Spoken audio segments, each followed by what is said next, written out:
The 15th of September, 1938. War changes nations, destroys cities, and breaks armies. But sometimes, in the middle of destruction, something unexpected happens, something human. In the final stages of World War II, as Germany collapsed and Allied forces advanced deeper into Europe, thousands of German prisoners of war fell into American hands. Among them were not only soldiers, but also medical personnel, female nurses trained in battlefield triage, field hospitals, and frontline medical units. These women had spent years serving a brutal regime, often under fear, pressure, and relentless propaganda. But when they entered American custody, they found something they never expected, respect changed everything. When these German POW nurses were first transported to American medical compounds, they braced for humiliation. Nazi propaganda had drilled it into them. Americans are savages. They will treat you like animals. They show mercy to no one. Every woman expected shouting, beatings, starvation, or being forced to do degrading labor. But the moment they stepped off the transport truck, something strange happened. An American officer raised his hand not to strike them, but to welcome them. "You're safe here," he said. The women exchanged confused glances. Safe? That wasn't possible. Hours passed, and the surprise only grew. They were given proper beds with clean sheets. They were allowed to wash, to rest, to eat. American medics checked their health, offered them water, spoke calmly, and treated them like human beings. Some nurses broke down in tears right there. Humility after propaganda is overwhelming. Soon, the American camp commander, an experienced general with years of Satterfield, his rounds. His uniform was dusty from travel, his boots worn, but his voice carried authority. As he walked through the medical tents, he noticed the German nurses quietly watching. They stood up straight, unsure of the protocol. Should they salute? Bow. Look away. They didn't know. The general stopped in front of them. "You were nurses in the Wehrmacht?" he asked. "Yes, sir," one of the senior German nurses replied nervously. "You treated soldiers?" "Yes." "Then you know what this war has done." There was a long silence. "Human," the general finally said, "you're not our enemies anymore. You're caregivers. And right now, we need caregivers more than ever." That moment changed the entire camp. After a few days of good treatment, proper food, proper clothes, no harassment or cruelty, one of the German nurses approached the American general with hesitation and humility. She had been a surgical assistant in France and had seen horrors she never wished to remember. Now, she finally felt safe enough to speak. "Sir," she said quietly, "you treat us well, too well. We do not understand. What can we do for you? How can we repay this kindness?" The general looked her straight in the eyes. "You want to help?" he asked. "Yes, sir." "Then help us heal our wounded." The statement hit them harder than any order they had ever received. These nurses had been trained to treat German soldiers exclusively. They had been taught that Allied soldiers were monsters. They had been instructed never to touch an enemy. And yet now, they were being asked to help save American lives. At first, they hesitated, not because they didn't want to help,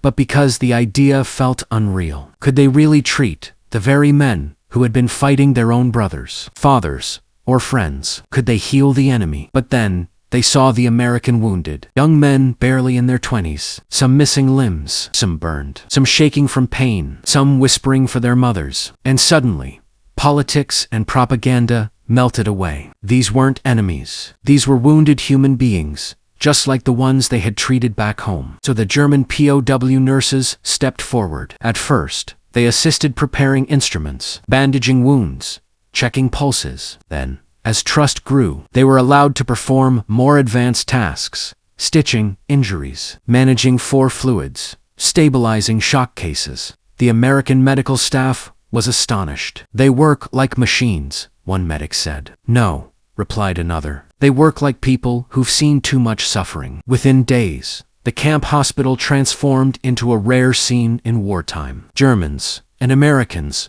working side by side, not as enemies, but as lifesavers. One scene became legendary in the unit. A young American soldier with a severe shrapnel wound lay unconscious. The American doctor was exhausted. A German nurse, once a loyal Wehrmacht medic, stepped forward and said, "Let me try with calm." Practiced hands, she cleaned the wound, removed fragments, stopped the bleeding, and dressed it. Hours later, the American soldier woke up. His first words, upon seeing a German nurse watching over him, were simple. "Thank you," she cried silently. Word spread through the camp. The American general visited again. "You've done good work," he told the German nurses. "You've saved our men." "But you saved us first," one nurse replied. "We only returned the humanity you gave us." In that moment, the general realized something profound. War forces people into roles: enemy, soldier, prisoner.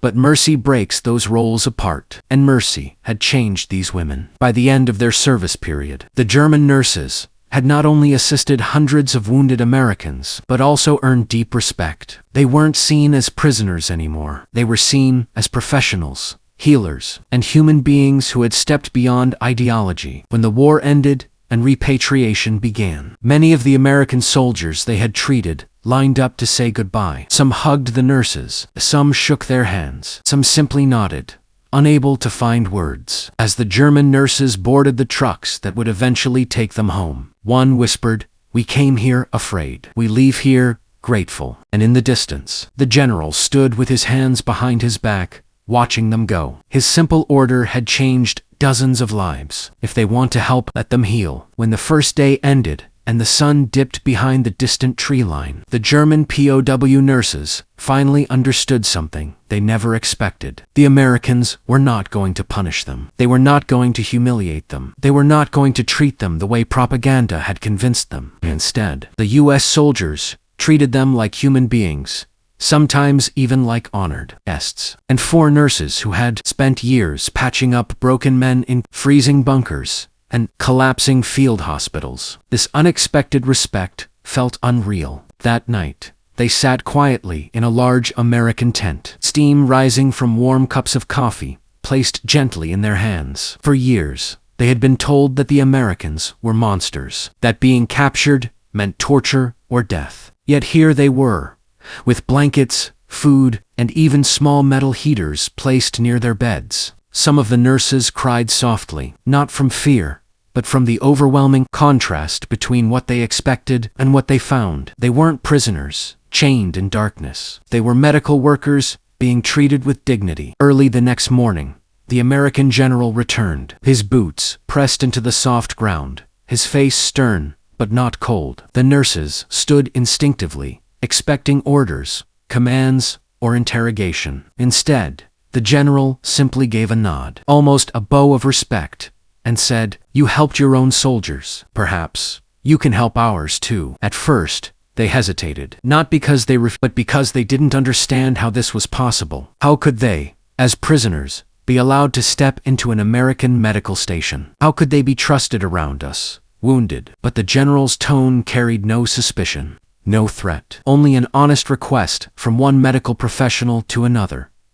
"We have wounded, you have skills. Help us save lives." And so, under the watchful but gentle eyes of American guards, the German nurses entered the US field hospital. What they saw stunned them. Rows of clean beds, neatly folded sheets, bright electric lamps, stainless steel surgical tables.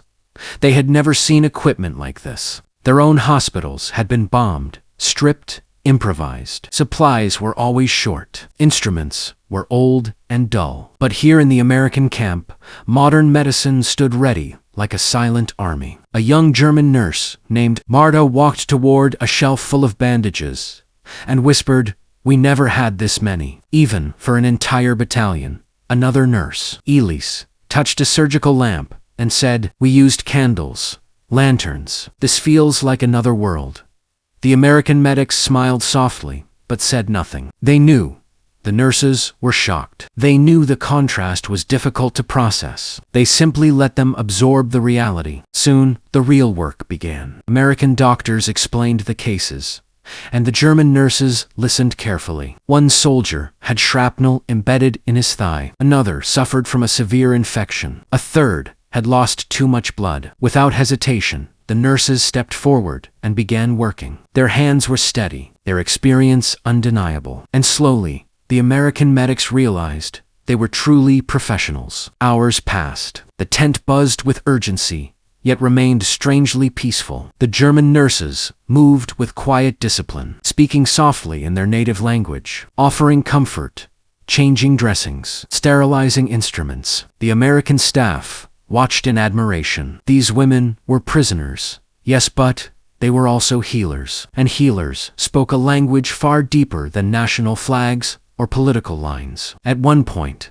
a badly wounded American soldier opened his eyes and looked at the German nurse treating him. "You're German," he whispered weakly. The nurse nodded nervously, unsure of his reaction, but the soldier managed a faint smile and said, "Thank you for helping." She froze. No German soldier had ever thanked her. Not truly, not personally. And here was the enemy she had been taught to hate showing gratitude with his last ounce of strength. By midday, something extraordinary happened. The camp no longer felt like a place divided between captors and captives. It felt like a hospital united by the single mission of saving human lives. The guards relaxed. The nurses moved freely under supervision. The American doctors began asking the German nurses for advice, and the nurses realized that, for the first time in years, nobody judged them for their uniform. Their worth was measured only by their skill and compassion. During a brief break, the American general stepped inside. He looked at the nurses working tirelessly and said, quietly, "You asked how you could help us. This is how." The nurses exchanged a glance, part relief, part pride, part disbelief. They had been treated with dignity and now had a chance to give dignity back. That was something no military order had ever allowed them before. As evening approached, the last patient was stabilized. The nurses sat outside the tent, exhausted but fulfilled. One of them murmured, "We came here expecting chains. Instead, we were given purpose." Another whispered, "If only our families could see this, they would never believe it." The general walked over once more and addressed them softly. "You did good work today. You saved American lives, and we will remember that." For the nurses, those words hit deeper than any medal. They had crossed a line they never imagined possible. They had healed their enemies. They had found honor in a place where they expected fear. And for the first time since the war began, they felt a glimmer of hope, not for victory, not for politics, but for humanity itself.